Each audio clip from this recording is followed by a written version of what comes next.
This week on Vaticano, we'll take a trip through the marvels of sacred music thanks to the 17th edition of the International Sacred Music and Art Festival, celebrated in Rome, and this year dedicated to St. Paul VI.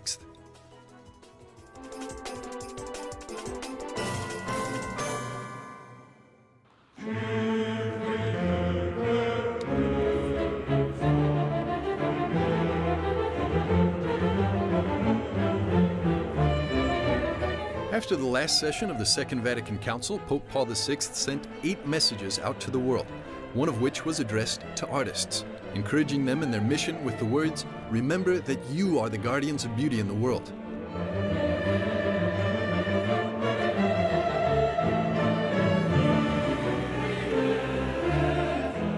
And it was precisely St. Paul VI, only just canonized on the 14th of October this year, to whom the Pro Musica e Arte Sacra Foundation dedicated its 17th edition of the International Sacred Music and Art Festival, celebrated at the beginning of November in Rome.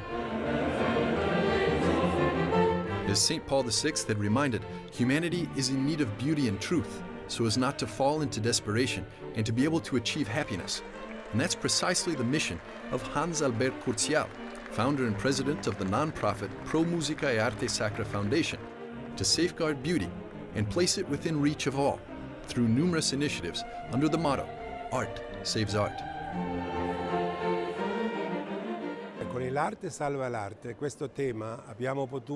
With the theme, Art Saves Art, we were able to give our benefactors the opportunity to save sacred art through the art of music.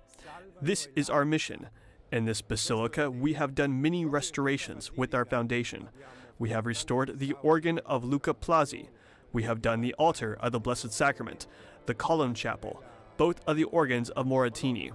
We have done many things in this basilica, and this always thanks to the support of our benefactors. E questo sempre con il sostegno dei nostri benefattori.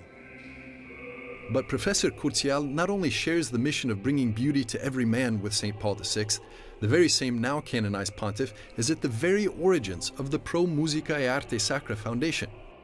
This Pope changed my life. When I met Paul VI for the first time at the age of 20, I felt an enormous fire in my heart, and I said to myself, my German compatriots must feel the same way that I felt, and I did everything possible to organize pilgrimages and initiatives to come here to Rome. Today, after 50 years, I can say that we have brought more than 1.5 million Germans here in Rome alone, and this is all thanks to St. Paul VI. Questo tutto fatto dal Santo Paolo VI. Ave Maria, gratia plena, Dominus tecum. As this year's honoree, St. Paul VI mark was imprinted on this year's edition, inspiring each of its 6 concerts. In his letter to artists, St. Paul VI said that in beauty, man discovers that precious fruit which resists the wear and tear of time, which unites generations and makes them share things in admiration. Working for the unity of Christians through ecumenical dialogue has been an important part of the mission of the Sacred Music and Art Foundation since its creation in 2002. Through music, I put Protestant choirs together with Catholic choirs. We make trips to Rome. We sing in the Sistine Chapel. In short, we do many things. We did this with the Protestants, with the Anglicans, and also with the Russian Orthodox. We were in Moscow, and now they are here. This year, the State Chapel Choir of St. Petersburg, Russia was tapped to personify the ecumenical aspect of the festival. The performance took place in the Papal Basilica of St. Mary Major.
The concert's program presented two very different parts.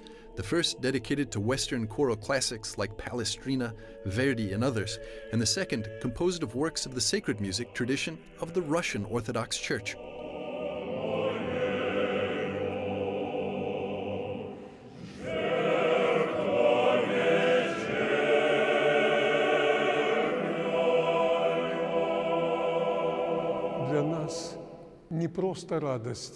It's not just a pleasure for us to participate in a festival in this city, but a great honor.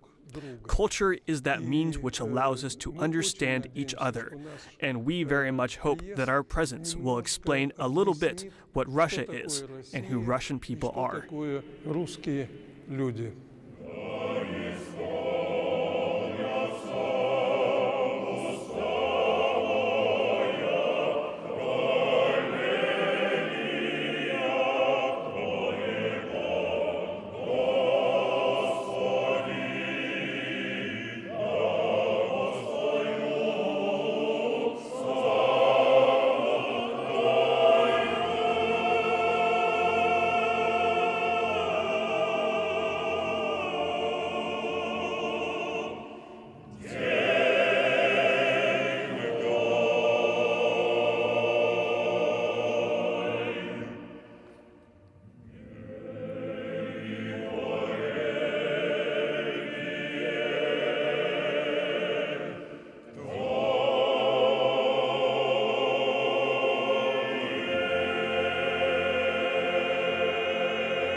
The semantic content of Russian and Catholic spiritual music is the same. Of course, the most important thing is that we are representatives of the Christian world, and this, of course, connects us. The purpose of the musical art, especially the singing culture all over the world, is to convey the meaning and content of not only words but also feelings to the heart of the listeners.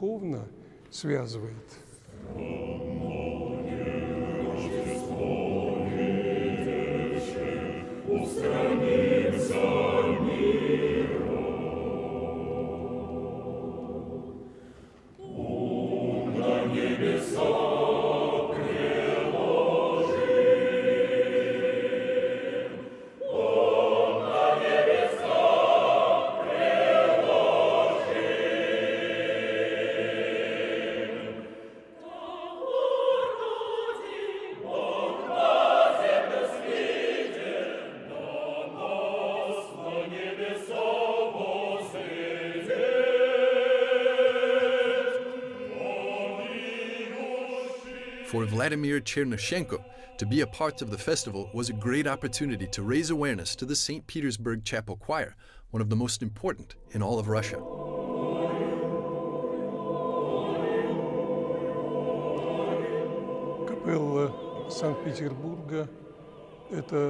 The St. Petersburg Capella is the first professional music ensemble in Russia, whose history goes back to the formation of Russian statehood, and in August of next year, the Capella will celebrate its 540th anniversary.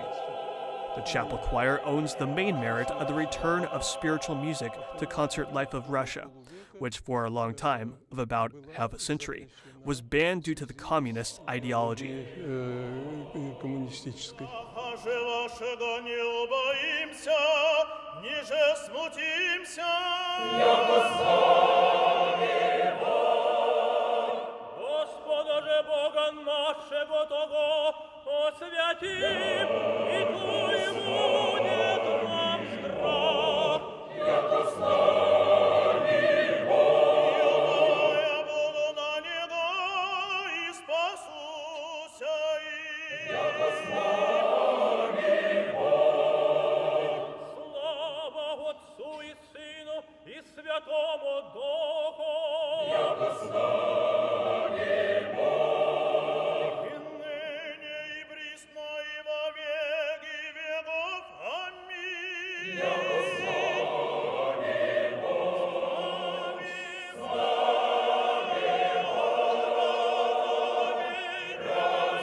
In a few moments, we'll be back with more on Vaticano.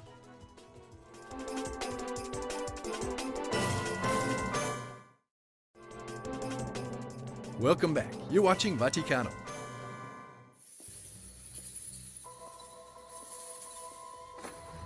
On the 7th of May 1964, Pope Paul VI met with a group of artists in the Sistine Chapel, the maximum expression of beauty. There, the pontiff established a new and true alliance with them. During his address, the Pope recognized that the friendship between the Church and artists had deteriorated and both sides were at fault. Before the stunned looks of those present, Paul VI took responsibility for it, admitting that for decades the Church had suffocated the creativity of many artists, asking them to be imitators and not creators of their own works. Following this line of constant search for stylistic responses, the Sacred Music and Art Festival proposed a composer with a restless heart in its 17th edition, Gustav Mahler. With his Fourth Symphony, he invites us to reflect on death and infancy, and he does so without abandoning his dramatically ironic and ambiguous style.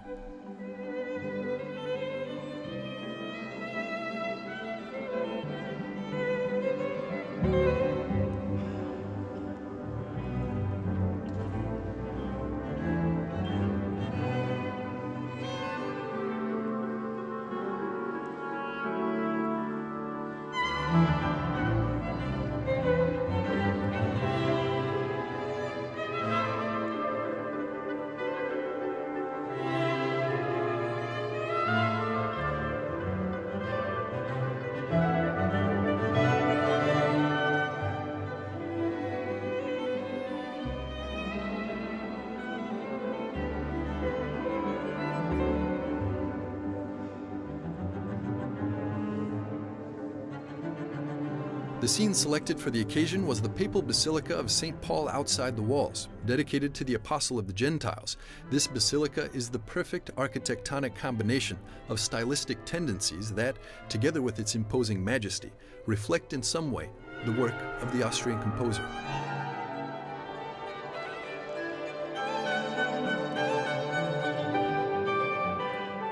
Mahler was a big personality of this time. He wanted to make his own very personal music, but also to make sure that the people understand it.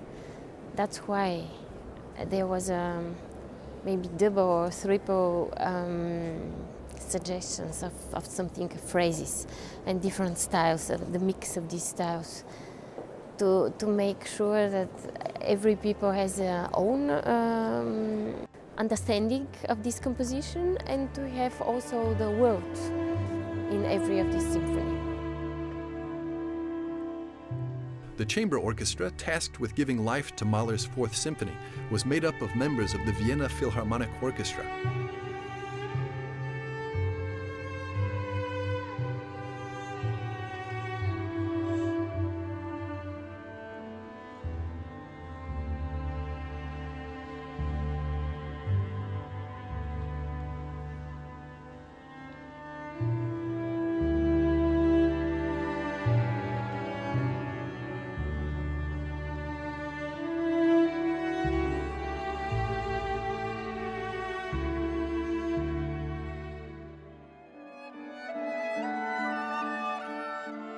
Albina Danilova, concertmaster and first violin, explained to us the stylistic aspects that make of this work an extraordinary creation within the symphonic work of Gustav Mahler.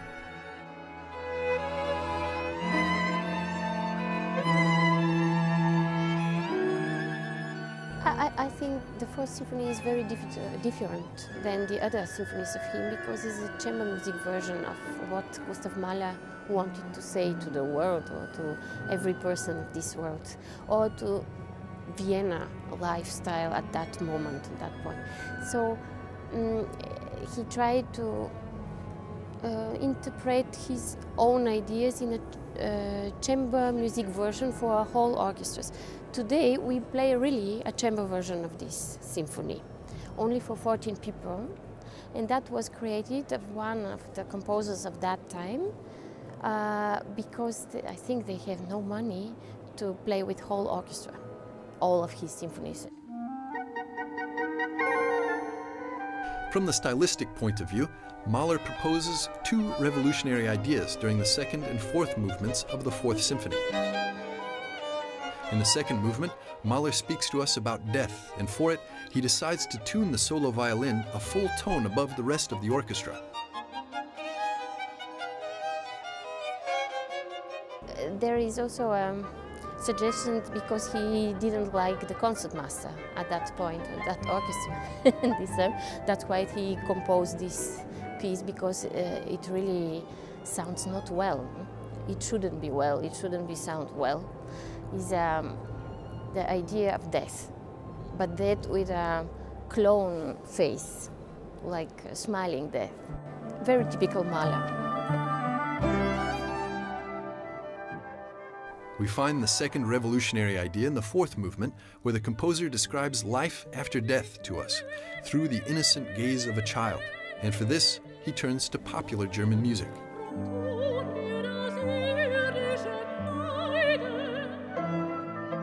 Final movement is with a small song from the Knaben Wunderhorn, from his cycles of songs. And this is maybe this children idea of paradise. Yeah, and in the first and second movement is maybe the life and its problems here on the earth. So he tried to make this contrast together, the earth life, and then like finally this paradise, but like a child vision of the paradise.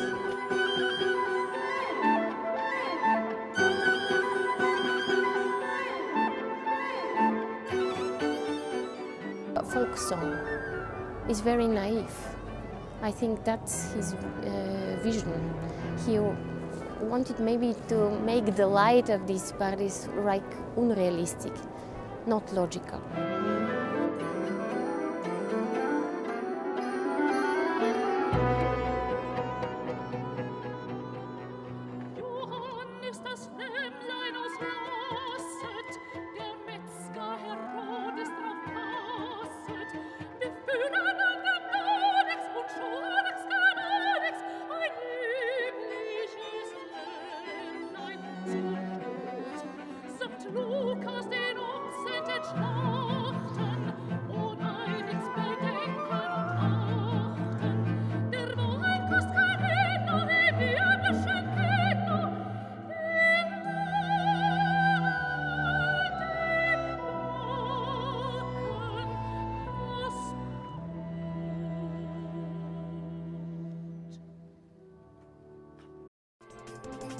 Welcome back. This is Vaticano.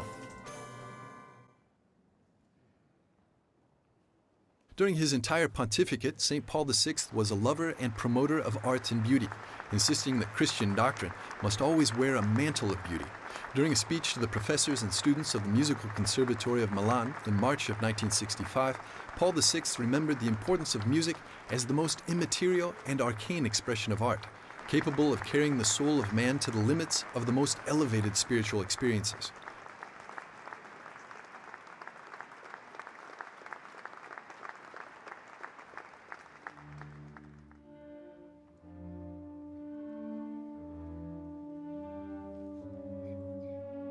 A tangible example of the transcendental character of sacred music is the Requiem of Mozart, protagonist of one of the 6 concerts of the 17th edition of the Festival of Sacred Art and Music.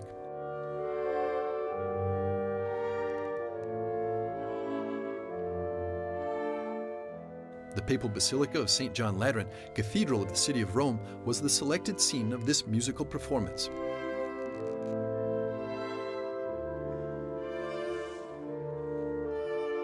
Europe, sometimes I have the feeling, is a little bit old and already exhausted. But this music, when you go to China, when you go to also to Russia, I have to say, and to other countries like Mexico, especially the young persons love to hear that. And they still understand the importance, while I have the feeling we have too many other ideas And what can I say? The marketing is a big part of our conscience, but actually the real important things sometimes are neglected.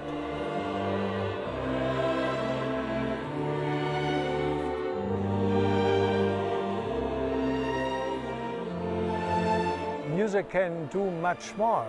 Music can, of course, be a bridge between Chinese and Russians and people from Africa and Germans, because music is the language, of course, of many other things also, but also of emotions.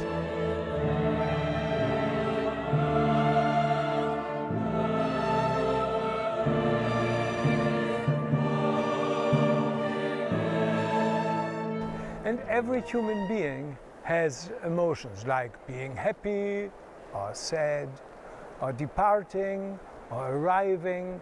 And so you see, this is the wonderful thing. And beside that, music is also a bridge to God. This is the most important.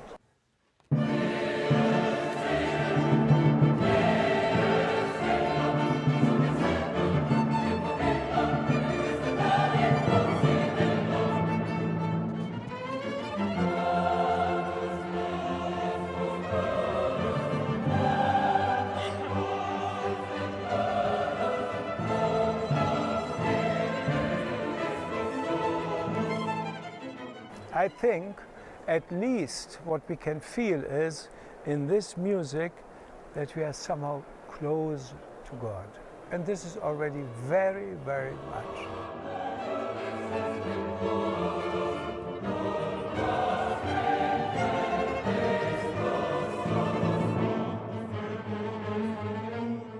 The Requiem was the last of Mozart's works before he died. For Justus Frantz, the director of the Philharmonia of the Nations, this work envelops all of the genius and the spirituality of its composer.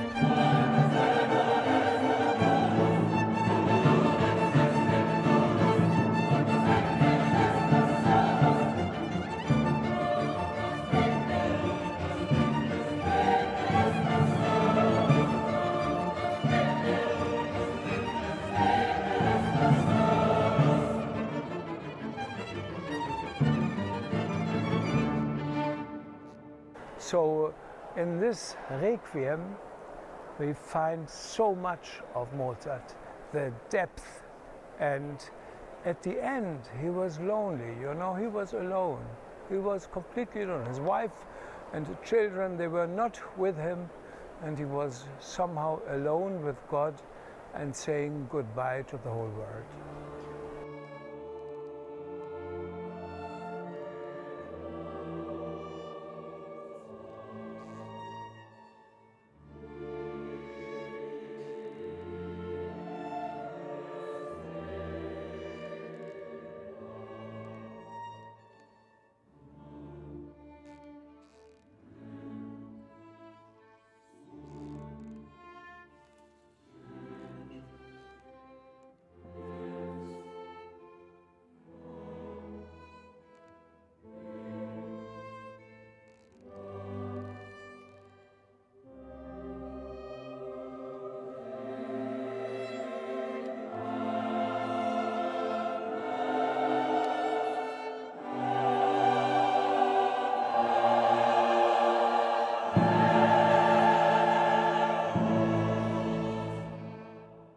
La Lacrimosa was precisely the last part that he composed before he died. The rest of the Requiem was finished by his student, Franz Xavier Süssmayr.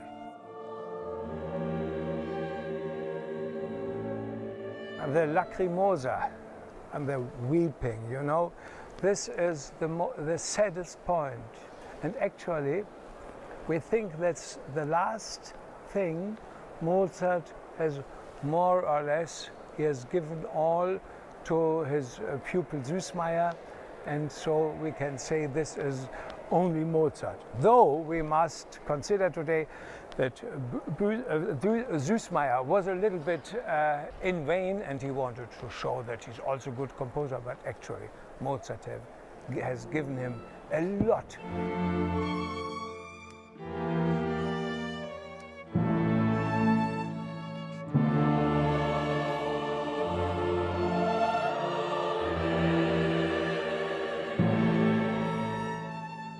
millions of wonderful moments, but in this Lacrimosa is something incredibly beautiful and out of this world.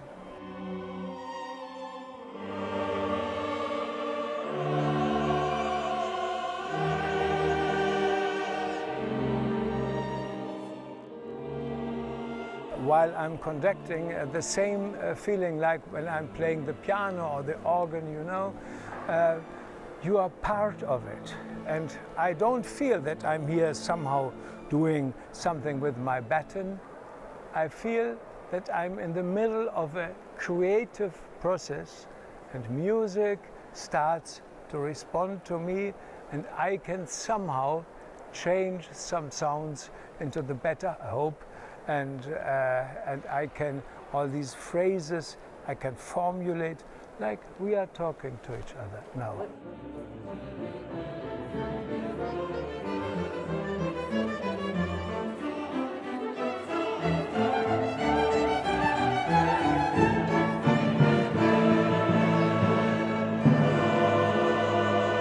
Art and transcendence have an appointment every year in the Eternal City, thanks to the work of the Pro Musica e Arte Sacra Foundation and the unconditional support of its benefactors.